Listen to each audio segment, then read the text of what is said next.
بسم اللہ الرحمن الرحیم۔ میرے محترم دوستو، آج اس بات پر گفتگو کریں گے کہ مسلمان پریشان کیوں ہیں۔ جس قوم کو اللہ تعالیٰ نے ساری دنیا کا خلیفہ بنا کر کے بھیجا ہو وہ قوم پریشان ہے۔ آخر اس کا سبب کیا ہے کہ بادشاہ ہو اور پریشان ہو؟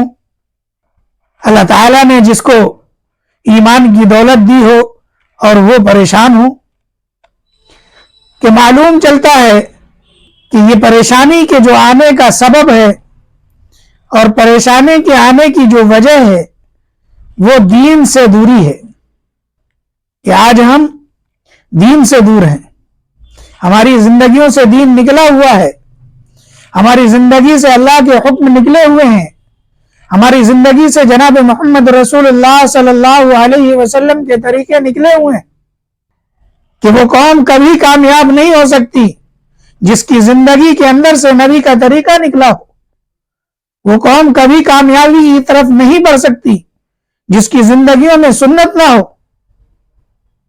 آج ہمارے پریشانی کا جو سبب ہے وہ صرف اور صرف نبی کے دین سے بے رخی ہے۔ آج ہمارے رخ بدلے ہوئے ہیں، ہم کامیابی دنیا کی طرف تلاش رہے ہیں، ہم کامیابی دنیا کی طرف دیکھ رہے ہیں۔ ہمیں اچھی طرح سمجھ لینا چاہیے کہ جو چیز جہاں ہوتی ہے وہ چیز وہیں سے حاصل ہوتی ہے۔ میں مثال کے طور پر ایک بات سمجھا دوں کہ اگر کوئی سامان ہم نے کسی جگہ رکھا ہے، اس سامان کی تلاش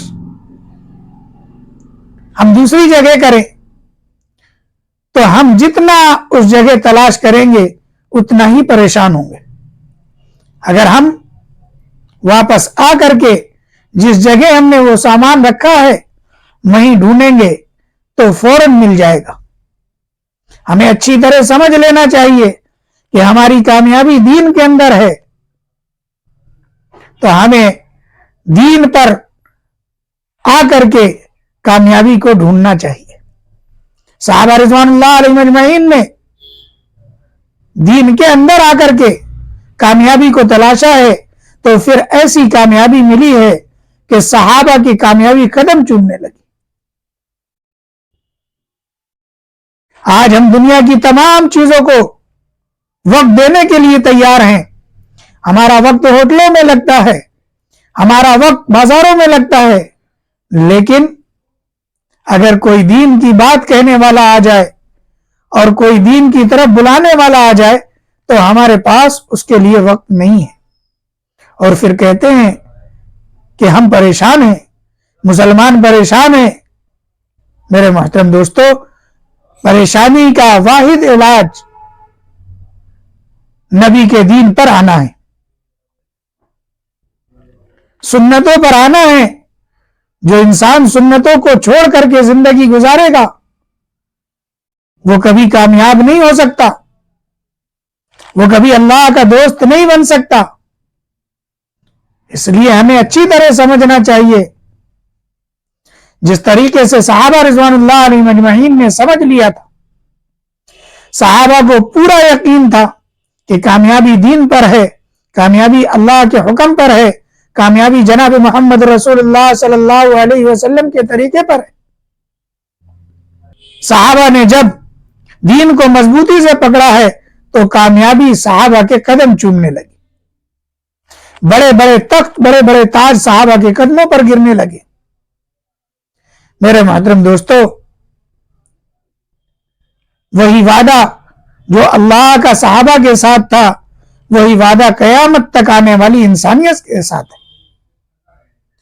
صحابہ رضوان اللہ علیہ مجمعین کا بڑا مشہور واقعہ ہے۔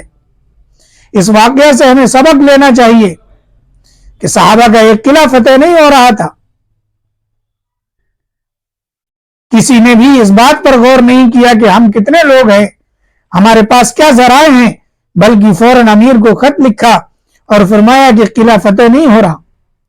امیر نے بھی اس بات کے لیے جواب میں یہ نہیں پوچھا کہ تمہارے پاس کتنے لوگ ہیں، تمہارے پاس کیا ذرائع ہیں،